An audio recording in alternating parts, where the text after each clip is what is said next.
العلماء علماء و عوام میں حائل خلیج دور کرنے کی ایک منفرد کاوش۔ بسم اللہ الرحمن الرحیم۔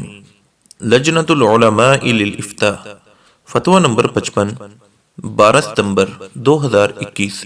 سوال: آج کل یوٹیوب پر ویوز کو پیسے دے کر بڑھایا جا سکتا ہے۔ مثلا ایک ویڈیو پر 1000 ویوز کا 300 روپے لیتے ہیں۔ آگے گروپس بنے ہیں جس میں لنک شیئر کر دیا جاتا ہے۔ سوال یہ ہے کہ کیا یہ کام کرنا جائز ہے اور اس سے پیسے کمانا جائز ہے؟ جواب: الحمدللہ وحدہ والصلاة والسلام علی من لا نبی بعدہ۔ کوئی بھی کمپنی اپنی مصنوعات کو زیادہ سے زیادہ فروخت کرنے کے لیے تشہیر کرتی ہے۔ انٹرنیٹ کی دنیا میں بھی یہی طریقہ کار اختیار کیا جاتا ہے۔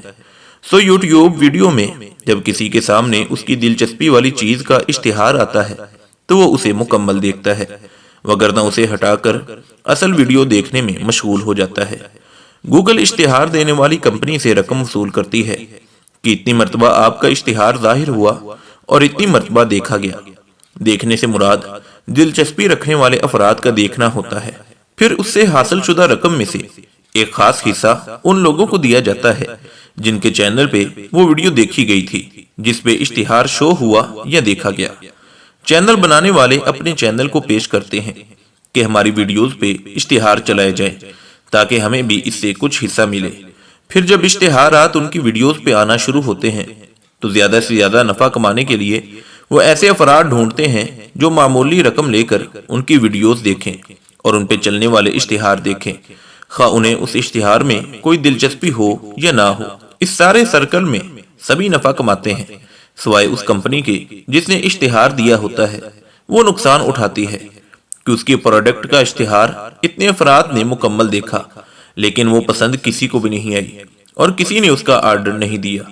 سو اس اعتبار سے یہ اضرار ہے جس کی شرع میں اجازت نہیں۔ اور زائرین یعنی ویورز چونکہ صرف پیسے کی خاطر ویڈیوز دیکھ رہے ہوتے ہیں، سو اس چینل کی مقبولیت حقیقی مقبولیت نہیں ہوتی بلکہ بناوٹی ہوتی ہے، اور اس مقبولیت کی بنا پہ اسے اشتہارات ملتے ہیں۔ سو یہاں بھی دھوکے کا پہلو پایا جاتا ہے۔ پھر دوسرا پہلو ویڈیو دیکھنے کے جواز و عدم جواز کا بھی ہے، کیونکہ اگر ویڈیو میں یا اشتہار میں نامحرموں کی تصاویر اور میوزک وغیرہ ہے تو اسے دیکھنا ہی ناجائز ہے، اور عموماً اشتہارات اور اکثر ویڈیوز ان قباحتوں پر مشتمل ہوتی ہیں۔ ہاں اگر مذکورہ قباحتیں نہ ہو تو پھر اس میں کوئی حرج نہیں، کیونکہ اصول یہ ہے کہ معاملات میں اصل جواز ہے الا کہ حرمت کی کوئی دلیل ہو، اور اس کی صورت یہ ہو سکتی ہے کہ ویڈیوز دعوتی و دینی مواد یا مباح و جائز دنیاوی امور پر مشتمل ہو، بے پردگی گانے بجانے نہ ہو۔ ویڈیوز پر چلنے والے اشتہار کی بھی سیٹنگ اس طرح کی ہو کہ اس پر صرف وہی اشتہارات آئیں جو ان قباحتوں سے خالی ہو۔ ویوز بڑھانے کے لیے لنک صرف انہی لوگوں میں شیئر کیا جائے جو اس میں دلچسپی رکھتے ہوں۔ واللہ اعلم بالصواب۔ مفتیان کرام فضیلت الشیخ ابو محمد عبد الستار حماد حافظہ اللہ رئیس اللجنہ، فضیلت الشیخ عبد الحلیم بلال حافظہ اللہ، فضیلت الشیخ جاوید اقبال سیال کوٹی حافظہ اللہ، فضیلت الدکتور عبد الرحمن یوسف مدنی حافظہ اللہ، فضیلت الشیخ سعید مجتبی سعیدی حافظہ اللہ، فضیلت الشیخ ابو عدنان محمد منیر قمر حافظہ اللہ۔